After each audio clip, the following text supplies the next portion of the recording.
Hello and welcome.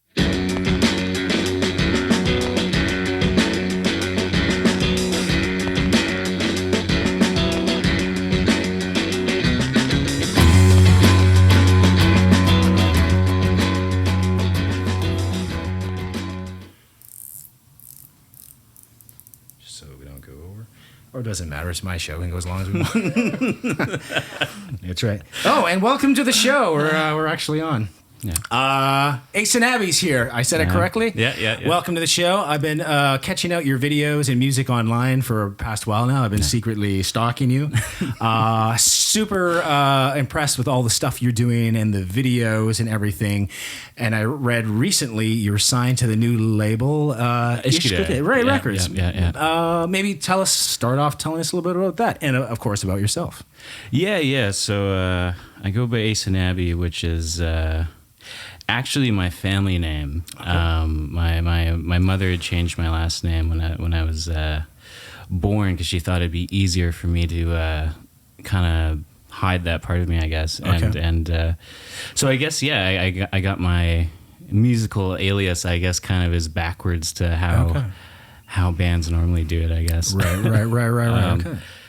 But yeah, I signed with Ishkōdé at the beginning of the summer, I believe. I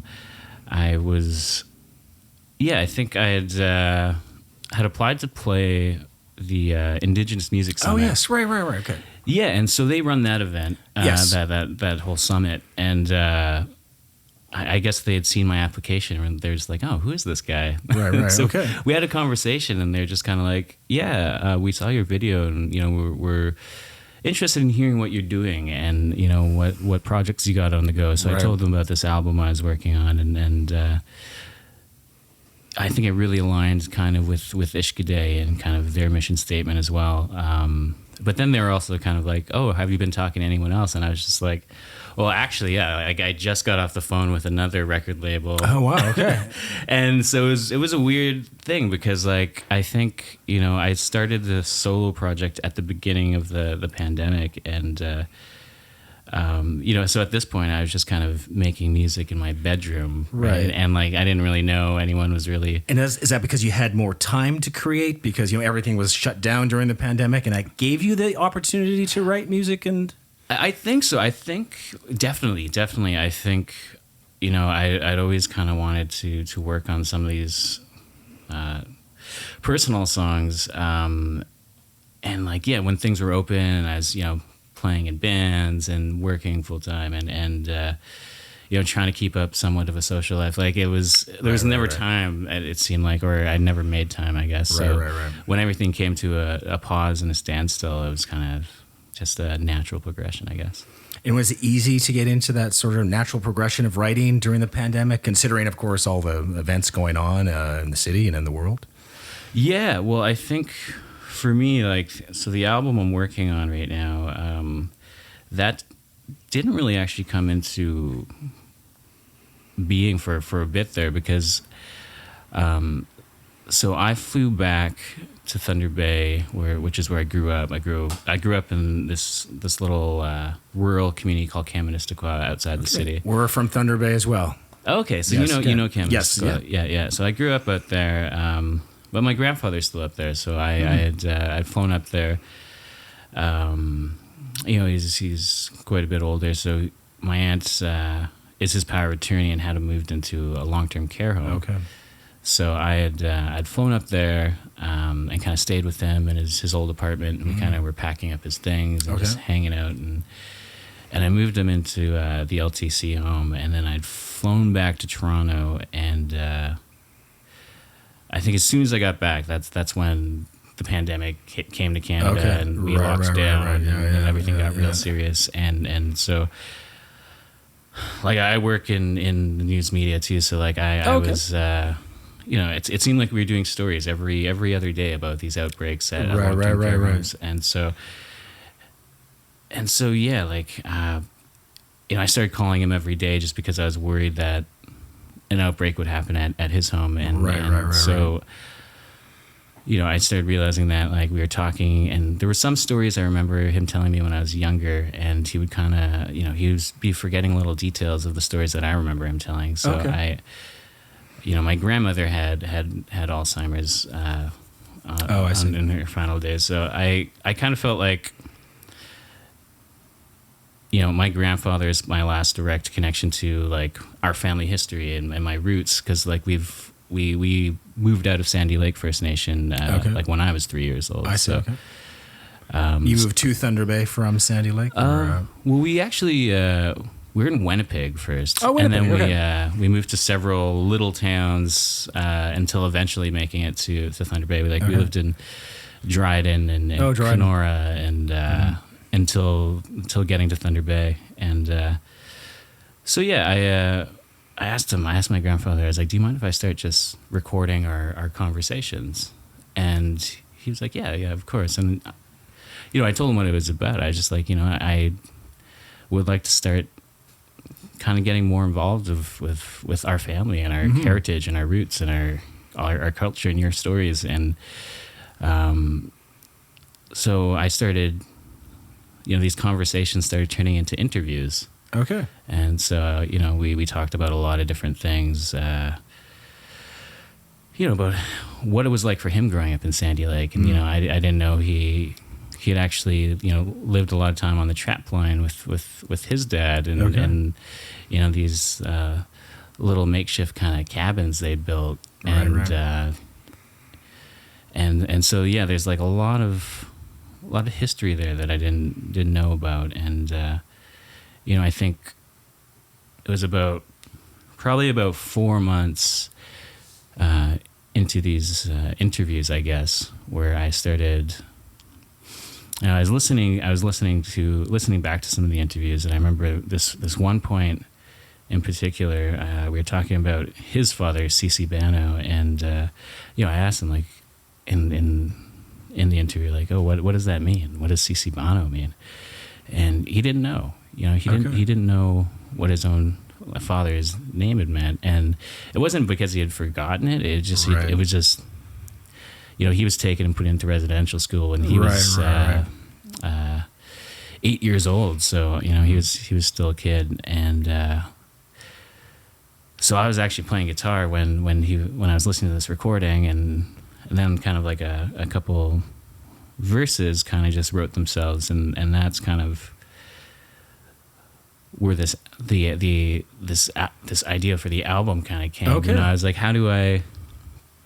At first I just had these collection of these recordings and these stories, and then at that moment it was kind of just like this is how I could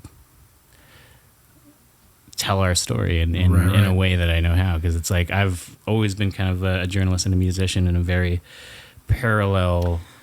You've always been a storyteller in a sort of ways, okay. And you're kind of using this sort of modern sort of technology to continue the tradition of storytelling, I guess. Okay. So, so that's what I've been working on, and that's what I told Shoshona and Amanda that I was working on, and we had a few more meetings, and I remember because I had told them that I was in talks with some other people, and it was cool too, because I remember I think they were trying to do the traditional wine and dine. Okay. But it was in the time of COVID. So I was actually going out to a buddy's property to go help him build a tiny home. And they're like, where's this place? What's the address there? And so they wanted to get to like send out a meal and some wine or something, and do like the dinner for one of our Zoom calls. There was this whole thing because like the driver from like the local brewery, I guess, couldn't find his the driveway to his property, because it was like in Prince Edward County, but like it was like the road was fresh, so it's like this like little dirt path that's this overgrown. You wouldn't necessarily know it was there until someone told you to look out for this route. Okay, I see. It took me a long time to find that. And so eventually, like we ended up getting this package, and I remember having the interview with Amanda and Shoshona, and I'm like, in this car in the bush with my bags of food. we're doing like the traditional right. wine and dine. Nice. Maybe even more traditional than That's right. Yeah.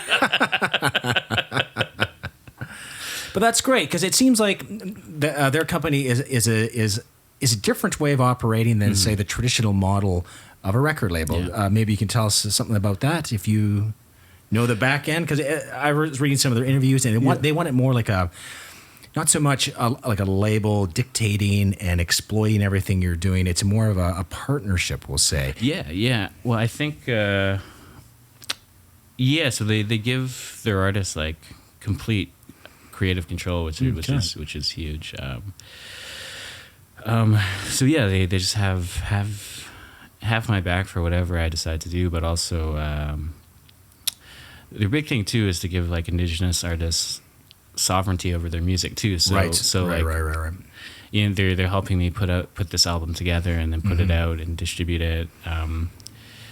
And so like they're just kind of licensing it, I guess, and then I still own. You still own. Okay, so you still own the masters and all. Yeah. Oh, that's great. That is awesome. That's fantastic. Yeah. So that's very rare in the traditional record company model. Yeah, and so that's what they're trying to take out and kind of just make it more of a community in a family setting. Right, and then they support you in other ways other than distribution. Do they help you with like setting up showcases or any other aspects? I believe so. Okay, I've been getting a lot of showcases. We'll get them on the show, but they can answer these hard questions themselves. No, I've been getting some cool opportunities, and I'm like, oh, that must be Shoshone and Amanda. That's fantastic. So you are working on a new full length LP now? Okay. Yeah. And how far along you with that sort of process? So I'm still wrapping up the pre-production, but we do have. We will probably be making an announcement soon. So I will be working with a very talented producer, and we've booked some time for. Can you tell us who, or is that secret still? I don't know how it works yet. I'm still okay. Okay, don't worry. We'll get you back on the show later once those details are released. But we'll be starting to work on the actual record in October. So. Great. And you're recording like in your home studio, or there's a studio that you're going to? Yeah, or? I'll be. I think it'll be a combination of the both. Okay. Like the technology has gotten so great right. now. Yeah. That, we can work remotely, and obviously there's certain things that we will probably go to the studio for, like tracking a full drum set. Right. That's right. Nothing beats like a full like drum set with a great drummer, and great mics and sounds, right? Yeah, and a great room. So we'll be looking at the room. Yeah. That's so wonderful. Sorry, a tentative release date. When do you think that might come out? Once it's complete. We're talking about later in the fall or the winter or next spring or next spring. Next spring. Okay. Yeah.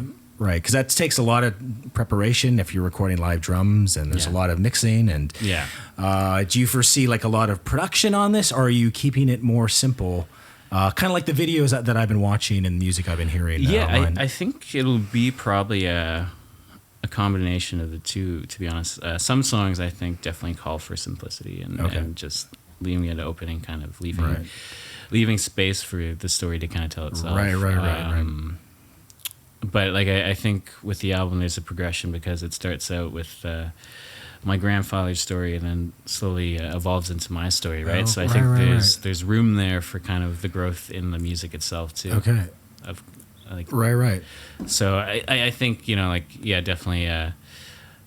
The standard idea is like, oh, how's this sonically going to fit together, and it should all be the same, right? And on the album, but I think because of the arc of this, the story, I think there's room for the music to evolve with it too. Okay, and do you have a tentative title for the record, or? Yeah, so I will be actually naming it after my grandfather, Watton. Oh, great. Okay. Yeah.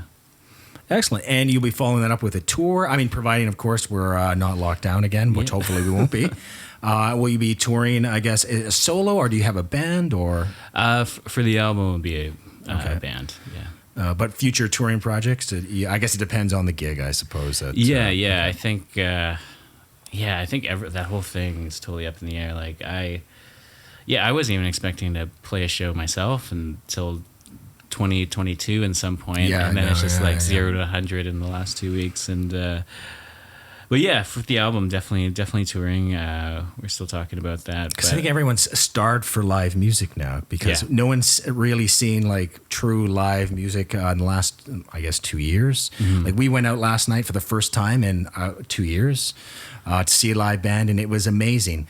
I've been trying to tune in on some of the streams, but it's not the same, right? Yeah, it was weird. So I got really big into them at the start of the pandemic, and I started like doing like this like bi-weekly kind of event, and I had a bunch planned in mind. Like I would just a bunch of my friends, and we'd do like this streaming series, and it was all based around us like performing on our couch. So like, you know, the first one was like Couchapalooza. Okay. The second one was like Coucharoo. You know what I mean? They all kind of just a play on whatever. But yeah, I think when it came to like the fifth one, I was just like, oh my God, this is kind of tiring. Like, right. It's it was weird. It's weird when you're just like performing and like you kind of, you know, share a piece of your soul and like just let it all out, and then you open your eyes or whatever, and then you're just looking at your phone or something. Right. Because you don't get that sort of a symbiotic relationship you would with the audience. Yeah, they're cheering you on or sometimes booing you, but there's no sort of immediate feedback. Yeah. There's no exchange of energy, I guess. Right. So it's. And did you find many people tuning in as well, or? Yeah. Okay. We had a fair amount of people, because like, when I would do that, we would make it a big, like half day kind of like. 12 to 13 different people playing. Right. Oh, that's great. Well, that is a festival. That is a Couchapalooza. Yeah. Those titles wrote themselves. So it was so good. Okay. Yeah, right. So you've always been interested in music since a child, or this is like sort of a newer thing? Yeah. So I think, so when I grew up in Kaministiquia, we actually... we didn't have like electricity. We had like a generator. We would put fire up at the end of the night. And so it's funny because sometimes I wonder if I would have gotten into music had there not been a guitar there, because I had this dune buggy, which was made out of like an old lawnmower. Oh, a dune buggy. So I was so obsessed with this thing, and I would drive it like obsessively in this circle in the backyard. That we had this little track, and like we had built this, or I had built this like the tiniest jump. It was maybe like this big, and I was like, this is gonna be fun. And then like I hit this jump, and then the thing just like shattered. And I was like, all right. So my grandfather had actually taught me a bit of archery, and so I had a bow and arrow, and so then I started playing with that, and then I flattened my mom's van tire. And so she's like, maybe you shouldn't play with this until you're a bit older. Here's a guitar. It'll do less damage. So there was a guitar. And that was like one of the three things I had was and so I was like, well, this guitar here is. And so I started playing guitar. And did you grow up also like listening to albums, or what were some of your influences to keep you interested in music? Oh man, it always gets to this question, and like I'm always kind of like, okay, so I can't say anything embarrassing. Well, my brother, we put the generator on at night, and I had this old CD player radio thing, and I didn't have any CDs, but my brother, I think when he had moved out, he had just left some Bob Marley CDs around. Oh wow, okay. And so I put those on, and so that's how I started writing music. I started writing reggae music because that's like all the music I had on this. Right. And so I started writing music like that, and like the upstroke and the and the time signature there, and I remember when I moved into the city and started a band, and we played this Battle of the Bands. It was my first show. Okay. And I think that's a lot of people's first show up in the northern parts. So it was a Battle of the Bands, and it was like I think I was probably like 15 or something, and it was like a classic rock band, rock band, like a metal band, and then us, and we were this reggae band, and we went up, and I remember being pretty nervous. I had never really obviously played in front of a big audience like that before, and I'm just like, okay, we're this band and we're gonna play an original song I wrote, and then I started playing. And then I started singing, but then I started singing with like the thickest Jamaican accent ever. So I actually, like, no one told me that was an issue until, like, right. And I didn't realize that for the longest time. Okay. So I would actually, that's how I learned how to write music, and that's how I actually wrote the music like that. And so yeah, reggae was a huge influence, and it took me a minute to kind of, I think we were playing in a park one time, and like my brother's friend was there, and he kind of, he's a black guy, and I played my song, and he kind of got up and like walked away, and I was like, oh, what? And my brother's like, he didn't like that. He didn't like that, right? He didn't like that. Yeah, of course. And that's when it clicked. It's like, oh yeah, like it took a while. Thunder Bay is not like the most woke town, or at least it wasn't at that point. And and so it took me a while to kind of realize, like, oh yeah, I get that. I totally, cultural appropriation. Yes, absolutely. But fast forward to today, you definitely have your own unique voice and sound. I mean, I don't like comparing artists to anyone else, but for you, I can't really find a comparison. I would say that's intentional, how you came to where you are now, back from where your reggae and Jamaican accent days of singing. I think that still kind of comes through a little bit, just in some of the interesting little enunciations I have. I think even I played this festival last weekend, or 2 weekends ago. And that was up in Thunder Bay? Up in Thunder Bay, and I think, like had a great reception. Like it was like, that was my first time playing to real people since March of 2020, so it was huge. Right. But one person, she came up to me, and she's like, yeah, I just really wanted to, like, I just really want to say, like, I loved your set. I love this about it. I love that about it. But I feel like you could enunciate a little bit. Well, come on. Singers take artistic, creative license, I would say, with stuff. Yeah, and then I immediately thought, well, hey, no, I'm sure Tom York has heard that. Yes, I'm sure I've heard. I usually do that when I can't remember the lyrics to my own songs. But it was a great turnout at, it was called Wake the Giant? Is that what it's called, no, right? this one was... Live at the Bedrock. Oh, Live at the Bedrock, okay. So this festival was born out of Red Rock Music Festival. Oh, okay. So I guess how it started was in 2020, when Red Rock got canceled, there was actually this like 10-year-old boy and his siblings. Their parents would take them to Red Rock every year when they were kids.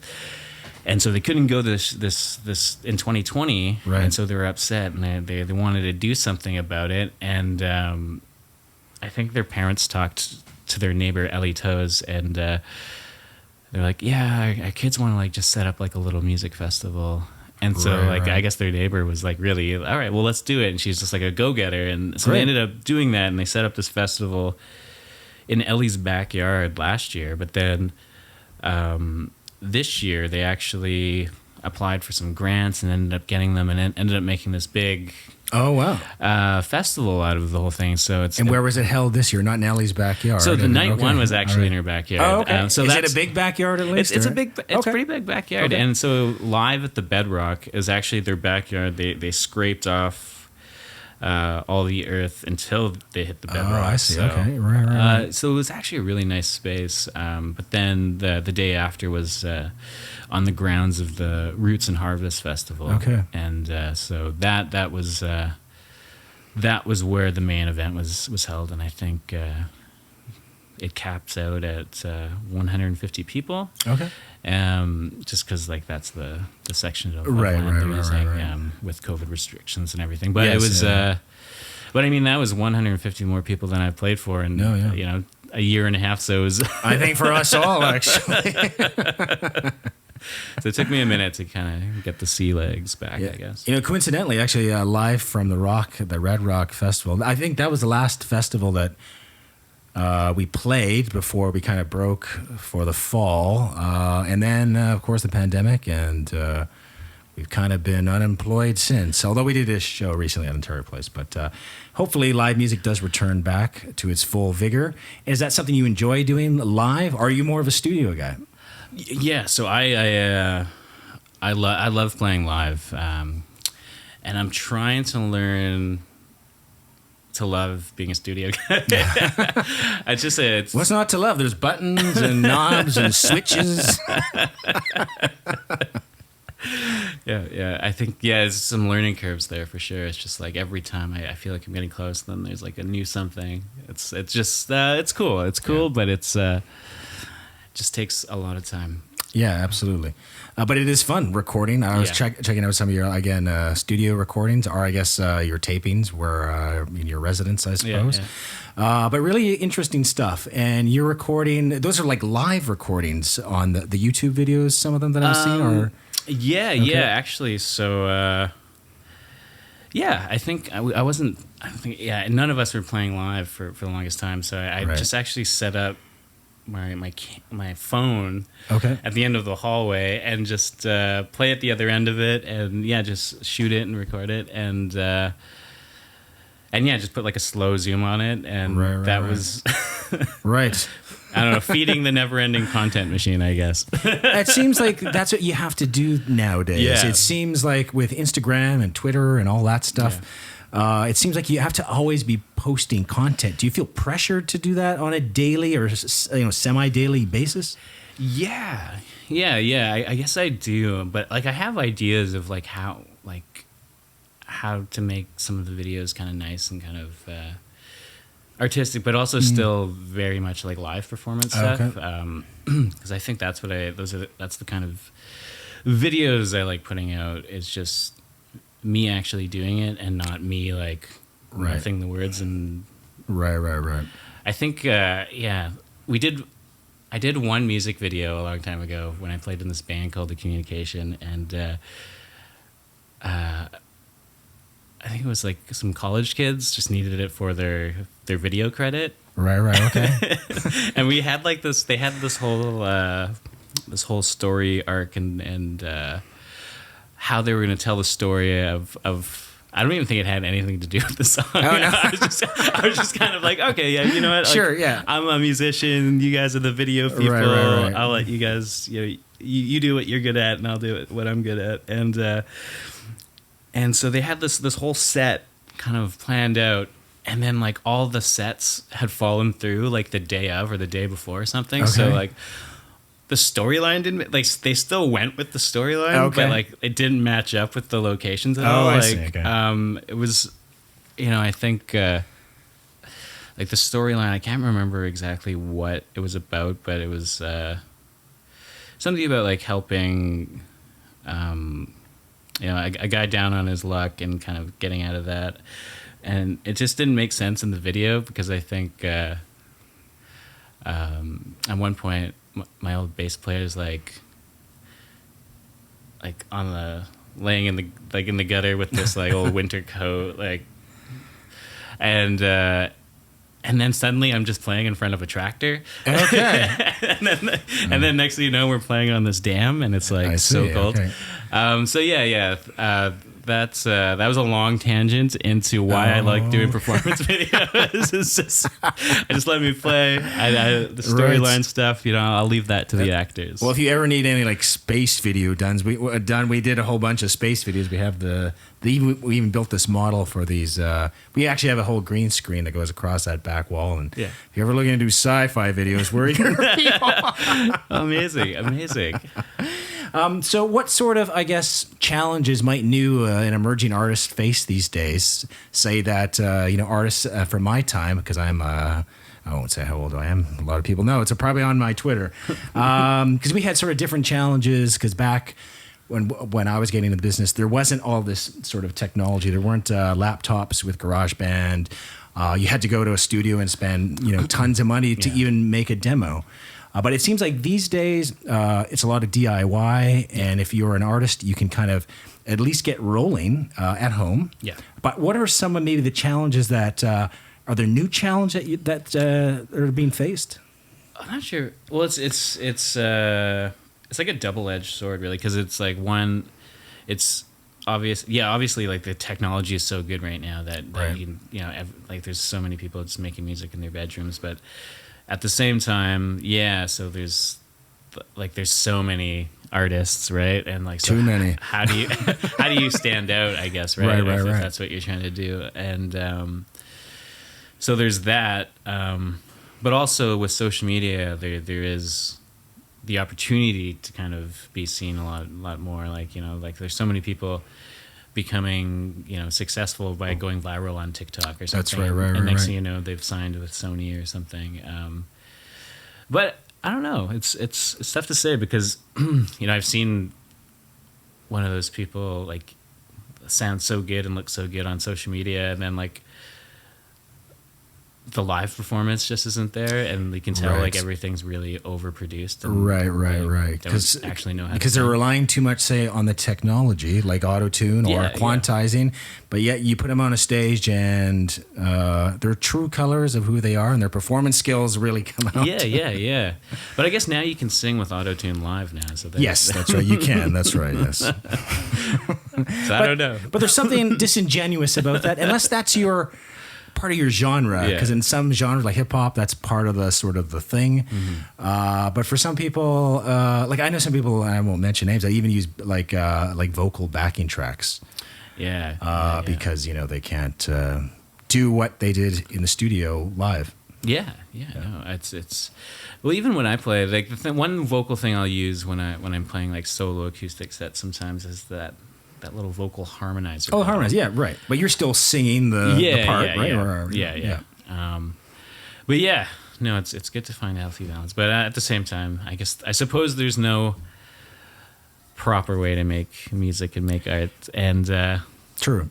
but yeah, that overproduced sound too. It's I guess that's a bit daunting sometimes because you know you get like, you know, this big set where there's like so many layers and all the backing tracks and Right. then you know I'll go up and play with my acoustic guitar. Right, yeah. Because sometimes with the productions that are overproduced, you kind of lose the message of the song. Yeah. Right. So Unless your song has no message, of course, and like some pop songs, but that's okay too. yeah. Sometimes that's a good sorbet, or you know, it's fun, right? Like that song I like. I won't say that I always play. I'll say that off camera. So after the record comes out, and then you're going to be touring, and then do you have it like any like what's like? It sounds like a job interview. Like, what's your 5-year plan? Where do you see yourself in 5 years from now? Here on the show again. Yeah, right here.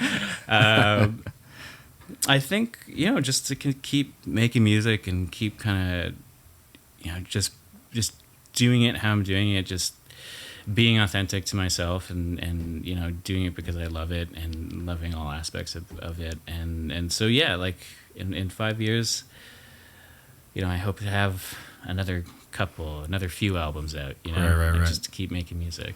Absolutely. Yeah.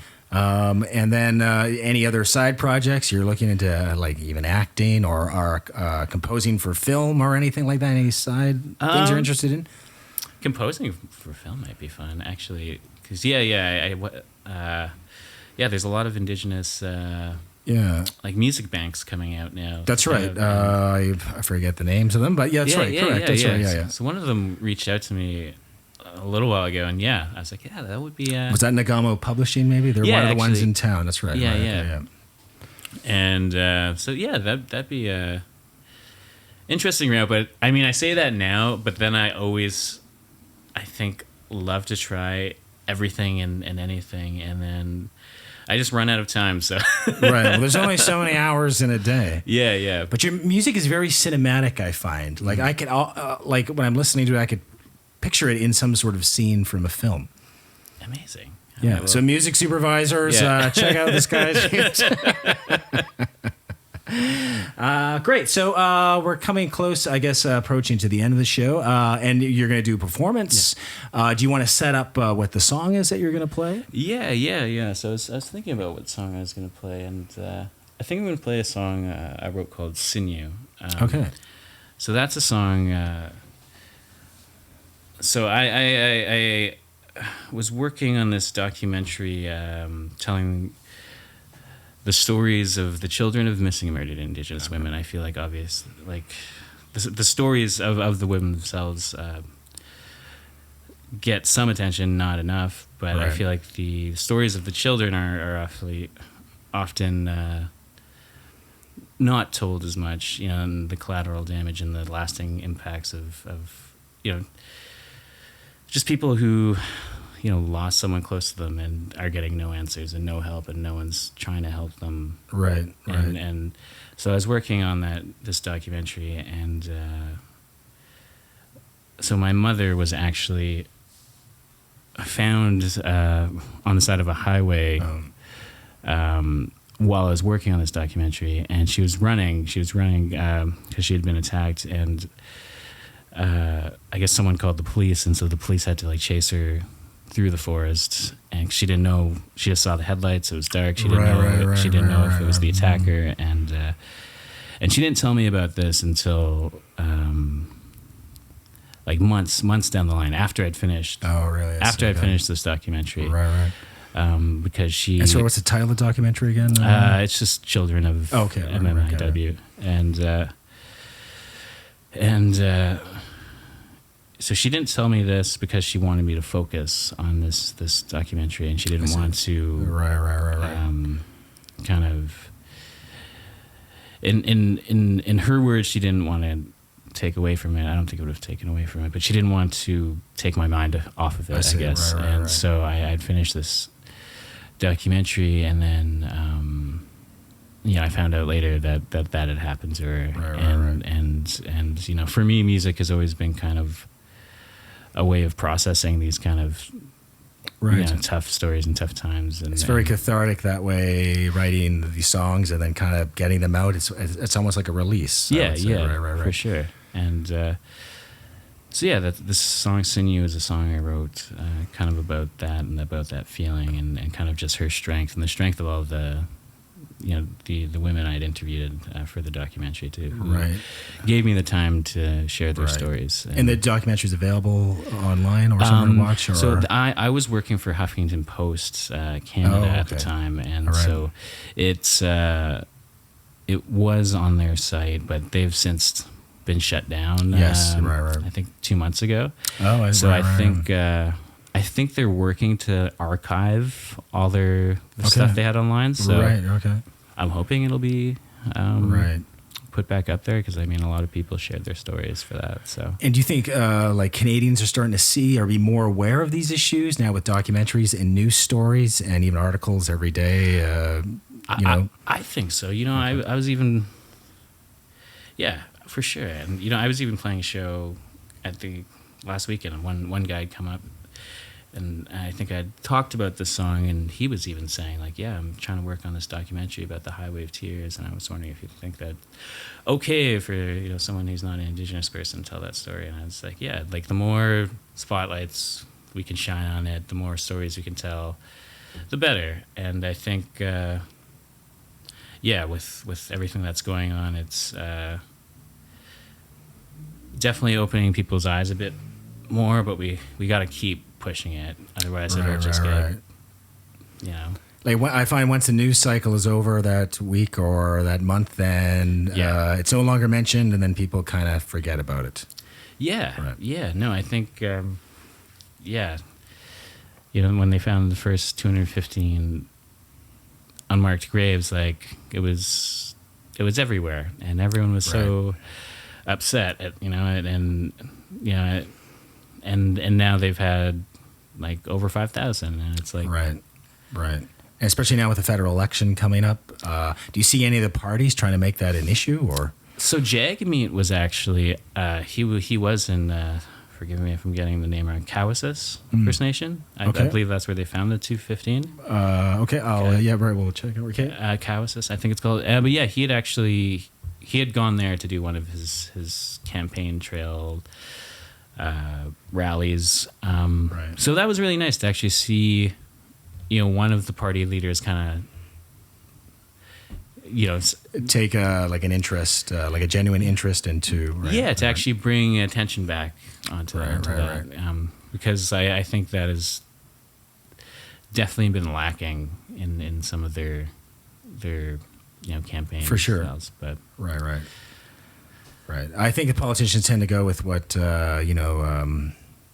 whatever the topic or in the polls say that's going to give them that extra edge, right? Yeah. But I really think that this there's a whole new generation of voters, like Generation Z or Millennials or whatever they're called. I think they can really turn the tide if they only go out and vote.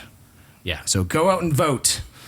And before we get to your song, any advice for new and emerging sort of artists? Yeah, just be authentic. I think there's a lot of people out there not being authentic, and you'll get lost in that mix. Absolutely. Always be authentic. You got to be yourself. Yeah. Unless you can be Batman or Boba Fett, then be them. Okay, on that note, we're going to switch over to the live set now.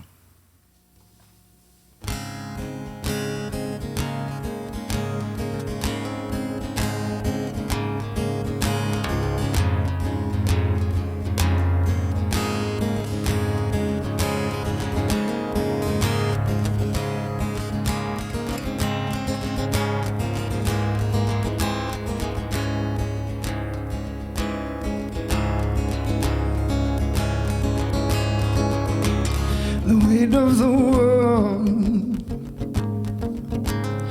is resting on your shoulder.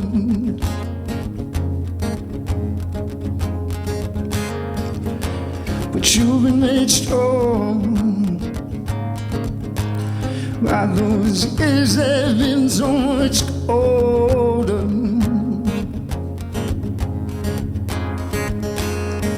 By those lungs they still beating, and that heart they still beating. And you're yelling at the sky, but someone cut the phone line. And your hands are folded. All this dirty laundry.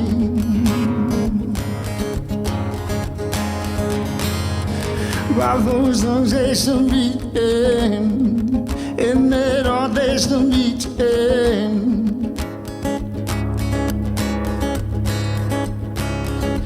And you just gotta stand. And you just gotta stand. Oh, you just gotta stand. Oh, you just gotta stand.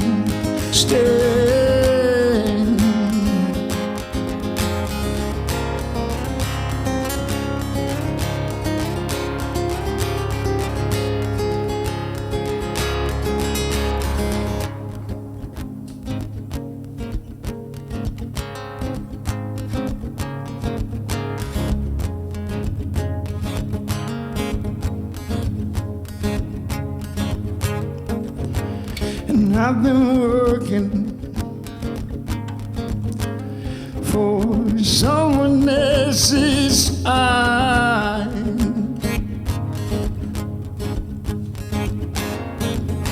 You've been walking on all these hard chains for mine. Well, those lungs are still beating, and that heart is still beating. You just gotta stay. Oh, you just gotta stay. Oh, you just gotta stay. Oh, you just gotta stay.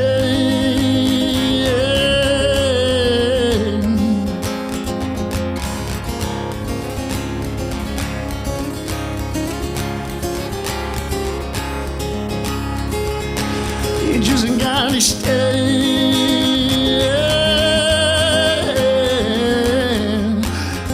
Oh, you just gotta stay. Oh, you just stand.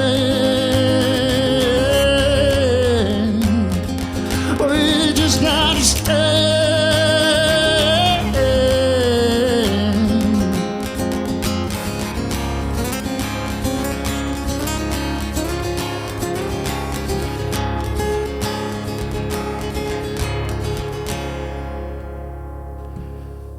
By those lungs they still beating, in that heart they still beating.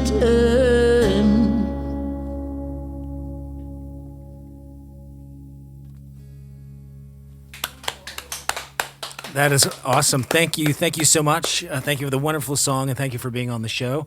And please keep in touch and let us know how the album's going, and we'll have you back on the show once there's more info and maybe you got new songs. Yeah. Thank you again for being on the show. Thank you very much.